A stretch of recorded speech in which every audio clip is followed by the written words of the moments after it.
En la batalla de Yungay, el ejército La chileno batalla de abundó en Yungay, crueldad, rompió un juramento que y se careció de produce honor. el 18 de enero de 1839, va a representar el colapso del grueso del ejército que respalda, de la fuerza militar que respalda a Andrés de Santa Cruz. No el colapso de todas las fuerzas militares de la Confederación o específicamente el colapso de las fuerzas militares de Bolivia, que ya lo veremos en un momento. Pero sí de las fuerzas militares que respaldan a Andrés de Santa Cruz.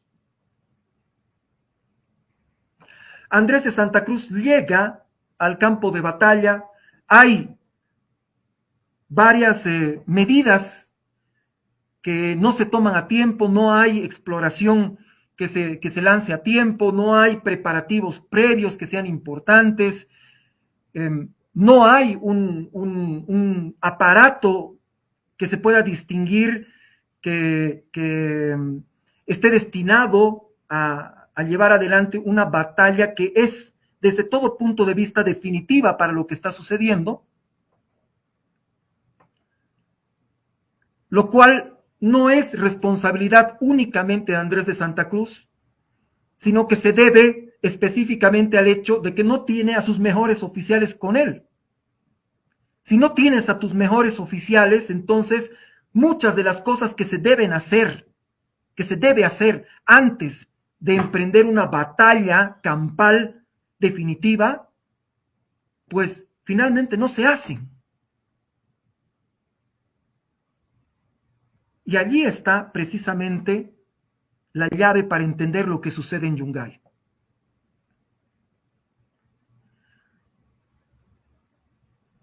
Hay una batalla muy dura en Yungay, hay una batalla muy dura.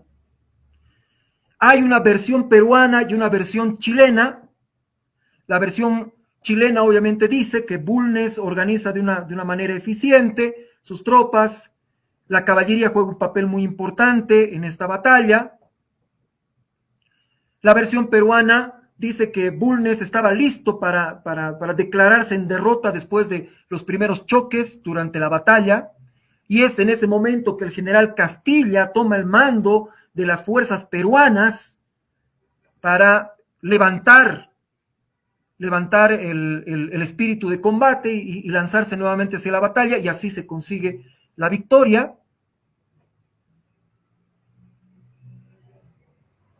El resultado, en definitiva, es que es una victoria del ejército restaurador sobre el ejército de la Confederación al mando de Andrés de Santa Cruz. Y aquí hay un detalle que es necesario ver para darnos cuenta de cómo es que actúan nuestros enemigos con nosotros, los bolivianos, y cómo actuamos los bolivianos con nuestros enemigos, especialmente cuando están vencidos. Déjenme mostrarles estos datos. A la izquierda, la batalla de Yungay produce 2.400 muertos. Las personas, los combatientes que mueren durante la batalla y los que mueren en las operaciones posteriores que son de explotación del éxito. 2.400 muertos en la batalla de Yungay. Y de esos 2.400, la gran mayoría son bolivianos. Son bolivianos, compatriotas.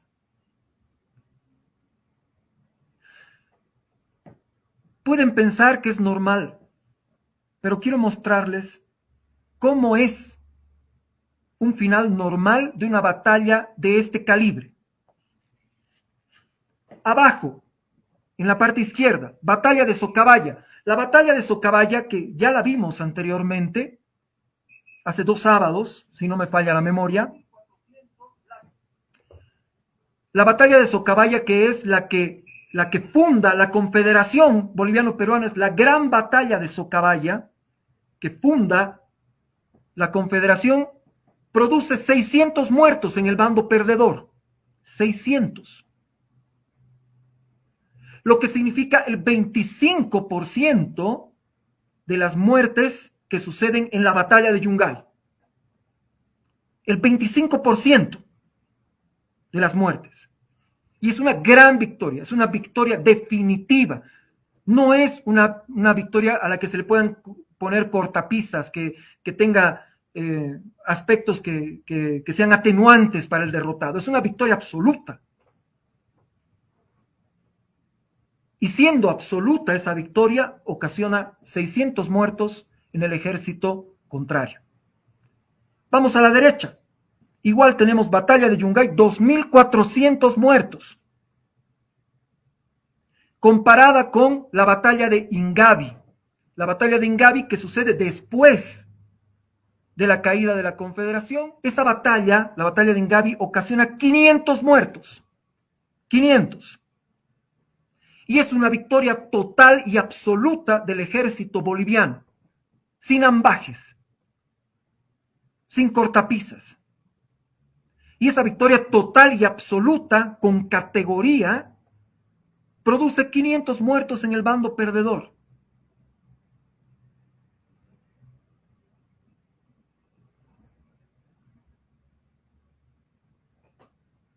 Estamos hablando de cerca del 20% de los muertos que ocasiona la batalla de Yungay.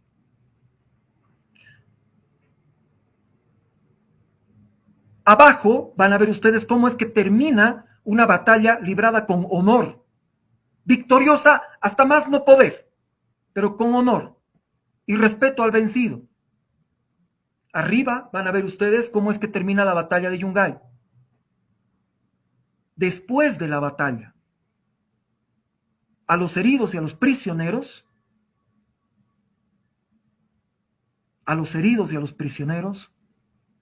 no se les respetó la vida. Las matemáticas, los números no mienten. Y tanto, por si hay alguna duda, tanto la batalla de Socabaya como la batalla de Ingabi son batallas que están al mismo nivel en uso de recursos y medios que la batalla de Yungay. Al mismo nivel. Y los resultados son espantosamente diferentes.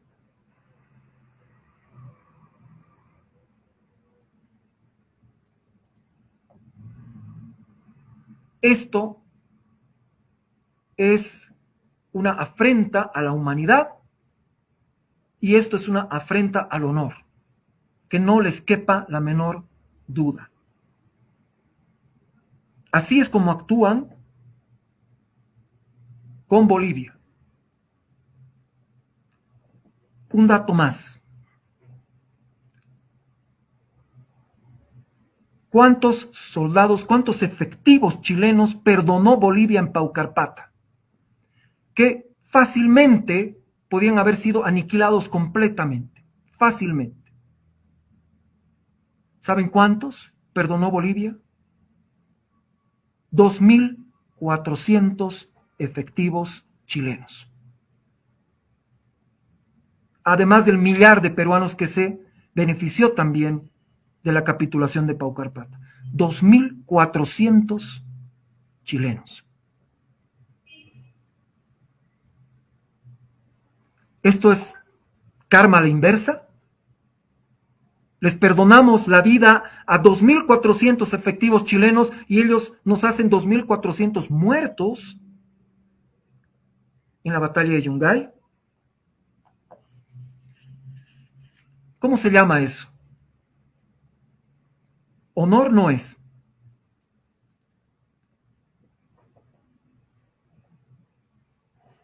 Ya habíamos dicho antes que la batalla de Yungay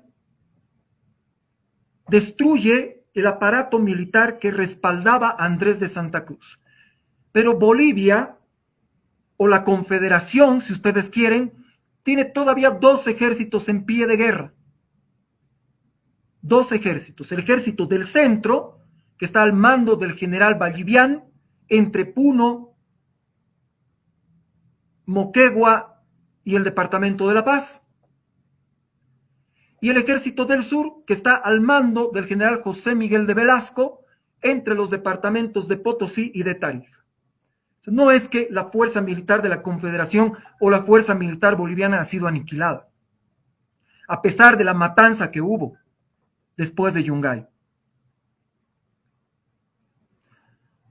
No está aniquilada esta fuerza, ni mucho menos. Bolivia tiene en pie dos ejércitos que los puede utilizar para continuar la guerra o para buscar otras opciones.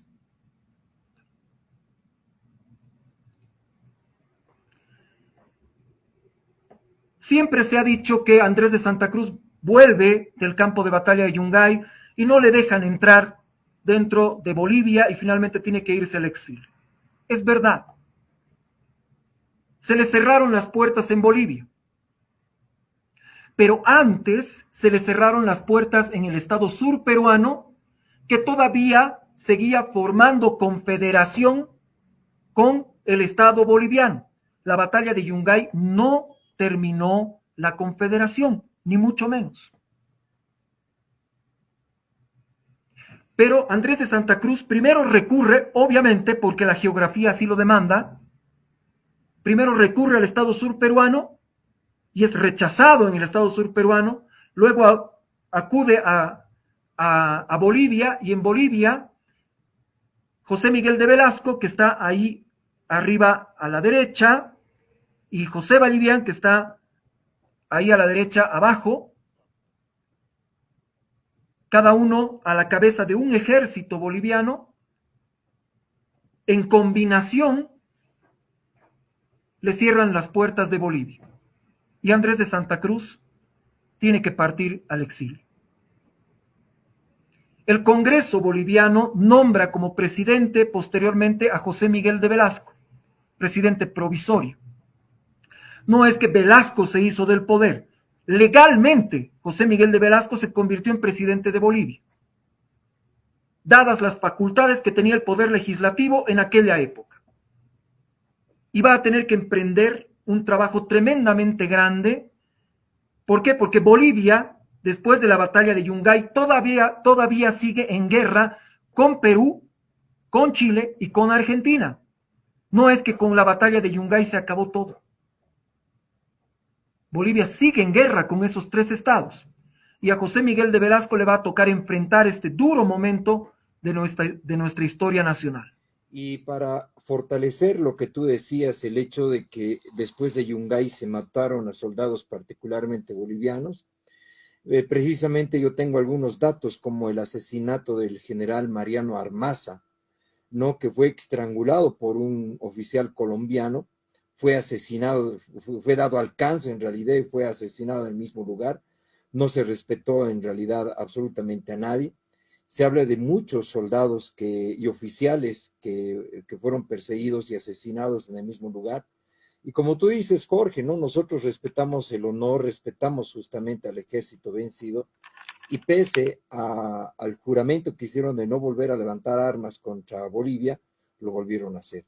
Entonces creo que es fundamental este hecho, que hay que entenderlo bien y hay que relevarlo.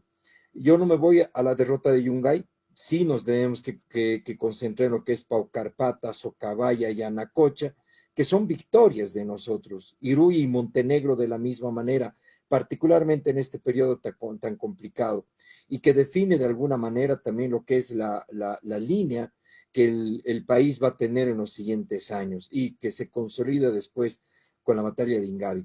En eso, mi querido Jorge, creo que plenamente convencido de todo lo que has ido afirmando en esta tu ponencia.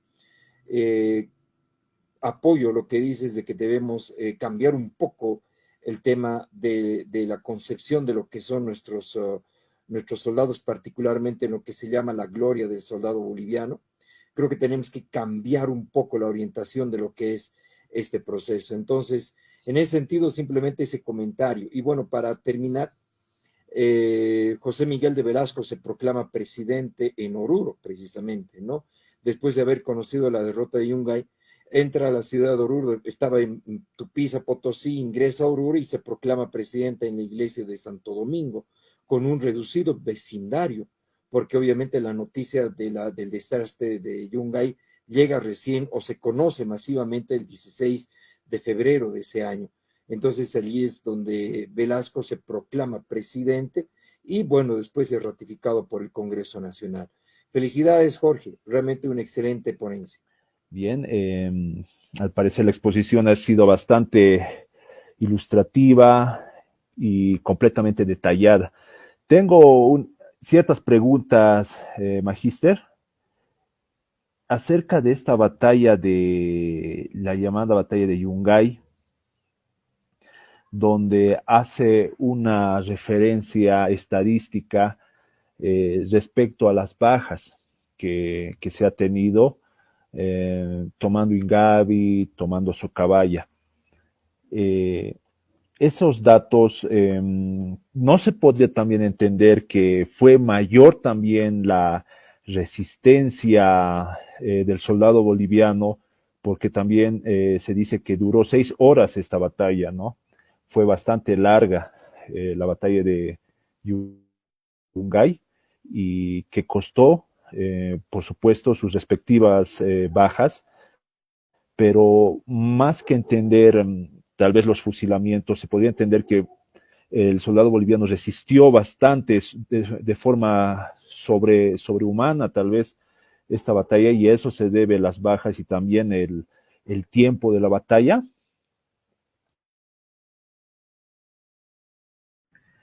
No lo creo de esa manera. Y tenemos que remitirnos nuevamente a la gran batalla de Socabaya y a la gran batalla de Ingavi, que fueron batallas en donde hubo una resistencia muy fuerte de muchas unidades peruanas, que combatieron con honor, con disciplina, con mucho coraje, y que finalmente fueron vencidas por circunstancias ajenas a su profesionalismo y a su capacidad combativa. Habiendo registradose este comportamiento de las tropas peruanas, que para nada es deshonroso, sino todo lo contrario, es muy honroso y muy honorable el comportamiento que tuvieron en el campo de batalla las tropas peruanas. Tenemos que el ejército boliviano prácticamente sufre 5 veces más muertes que el ejército que pierde en la batalla de Yungay, y 4 veces más de fallecidos que la gran batalla de Socabaya. No hay estadística que resista eso, no hay estadística. No hay razón para que tuviesen que morir más de 600 o 700 efectivos bolivianos y peruanos en esa batalla. No hay forma de poder comprender la magnitud de la crueldad que se llevó adelante en ese día y en los días posteriores contra las tropas, específicamente contra las tropas bolivianas. Y es algo que nunca debemos olvidar, jamás debemos olvidar, que nos mataron tantos como perdonamos nosotros los bolivianos en Paucarpata. Nunca debemos olvidar este hecho. ¿Por qué? Porque nos muestra una actitud de un ejército, de un Estado, con respecto al ejército y al Estado bolivianos. No hay estadística, vuelvo a repetir, que resista estos números. Dice así: la obra de Querejazu Calvo, Chile enemigo de Bolivia antes, durante y después de la Guerra del Pacífico, adquiere mayor contundencia ante los hechos descritos por el expositor. ¿Consideran que esta histórica animadversión chilena contra Bolivia continúa en la actualidad? ¿Cómo se manifiesta? No sé si hay una animadversión hacia el Estado boliviano. Yo más bien veo una especie de miedo. Lo que pasó en Yungay y después de la batalla de Yungay es producto no del odio, sino del miedo de lo que Bolivia era en ese momento y del miedo en lo que Bolivia podía convertirse. Con el tiempo ha evolucionado este sentimiento hacia los caminos del desprecio y de la subestimación. En la exposición la semana pasada que la dio Eber Carrillo, él hablaba de ese sentimiento de subestimación que existe con respecto al Estado boliviano. ¿Por qué? Porque nuestros vecinos nos visualizan como Bolivia era en la década del 70 y del 80 del siglo XX. Un momento realmente estuvo muy mal económicamente. Ni siquiera nos ven como somos en este momento, en la actualidad, que, bueno, hace mucho tiempo que no somos lo que llegamos a ser en índices de pobreza durante la década del 70 y del 80. Bolivia es diferente actualmente, en la tercera década del siglo XXI, pero sigue ese estigma en contra de Bolivia y de lo boliviano, y sobre todo de subestimación. Y esa subestimación, pienso yo, que proviene del miedo que causó Bolivia durante esta época de la década de los años 30 del siglo XIX y las épocas posteriores. Algo que no mencioné en la exposición y que aprovecho la pregunta para decirlo en este momento, es que Bolivia, al caer la Confederación, no es que se volvió un estado paupérrimo. Eso no pasó. Ya hemos visto durante la exposición que ni siquiera Bolivia perdió toda su fuerza militar. Perdió el equivalente de entre el 30 y el 40% de su fuerza militar en la batalla de Yungay. Pero todavía tenía 2 ejércitos en pie. O sea, para nada Bolivia se convirtió en un estado débil. Y para nada va a ser un estado débil en la década de los años 40, 50 del siglo XIX. Y pruebas hay montón. Lo que pasa es que hay escritores que al final de escribir lo que escriben siempre dicen, bueno, y después de este momento, ¿no? ¿Se acuerdan, no? La dramática insurgencia de Bolivia. Después de este momento, entonces Bolivia se fue al cuerno, ¿no? Después de la guerra de independencia. Y no fue así. Bolivia no se fue al cuerno. Vino el gobierno de Antonio José de Sucre. Lofstrom Masterson describe el gobierno de Sucre en Bolivia y dice, terminó el gobierno de Sucre y entonces Bolivia se fue al cuerno, ¿no? Entonces, y no fue así, ¿no? Después de Sucre vino Andrés de Santa Cruz y las guerras de la Confederación. Y de alguna manera nos hemos quedado también con lo que nos han dicho otros autores, como Parkerson, que nos hablan acerca del gobierno de Andrés de Santa Cruz, que dice, bueno, acabó el gobierno de Santa Cruz y todo se fue al cuerno. No se fue al cuerno. Bolivia, de hecho, mantuvo su poderío militar durante la década del 40 y la década del 50 del siglo XIX, y les voy a demostrar por qué. Durante el gobierno de Ballivián, 1842, Bolivia, bueno, antes, durante la ocupación boliviana del norte argentino, se funda la provincia de Jujuy. ¿Qué te parece eso? Anda a sacarla del ángulo, discriminador, jujeño, que hablas mal de los bolivianos. Sacala del ángulo. ¿Por qué? Porque tu provincia fue creada por la ocupación boliviana del norte argentino. Por eso es que existe tu provincia. Porque Buenos Aires tenía miedo de que Jujuy siga el mismo camino que Tarija. Búsquenlo en este momento en Google. Van a ver cuándo nace la provincia de Jujuy y se van a dar cuenta, ¿no?, que nace durante la ocupación boliviana del norte argentino. ¿Cuándo se firma el acta de independencia del Estado paraguayo? 1842. ¿Y cuál es el primer estado que reconoce la independencia del Paraguay a riesgo de ir a la guerra con Argentina? ¿Por qué? Porque la independencia es lógicamente de Buenos Aires. Bueno, Bolivia reconoce la independencia del Paraguay en 1842. Esa es la actitud de un Estado débil. Bolivia es el primer Estado que le reconoce su independencia al Paraguay. Para nada es la actitud de un Estado débil. 1853, hay amenazas dentro de una campaña política electoral en Lima, hay amenazas de invadir a Bolivia. ¿Para qué? Para saldar cuentas, ¿no? De lo que va a pasar, y Mauricio ya nos va a hablar de eso con la batalla de Ingavi y sus consecuencias. Bueno, hay mucho cotorreo acerca de invadir Bolivia, y al final el gobierno boliviano decide lanzar una expedición militar al sur del Perú, que se conoció como el Paseo de los Valientes, que le demostró al Estado peruano de que no solamente no nos iban a invadir, sino que nosotros podíamos invadirlos el momento que quisiéramos. Y por supuesto, la expedición regresó a territorio boliviano y tranquilamente. Y una cosa más, durante el gobierno de Ballivián sale el primer mapa oficial de Bolivia, y que es uno de los primeros mapas oficiales de Sudamérica, que es una de las mayores demostraciones de fuerza que puede hacer un país en este momento. Decirle a los demás hasta dónde llega tu territorio. 1843. 1859 aparece el segundo mapa oficial de Bolivia, que es el que todo el mundo conoce y que está en todas las oficinas públicas, ¿no? Y en el que se basa el supuesto mapa de pérdidas territoriales, ¿no? El mapa de 1859 es más grande que el de 1843.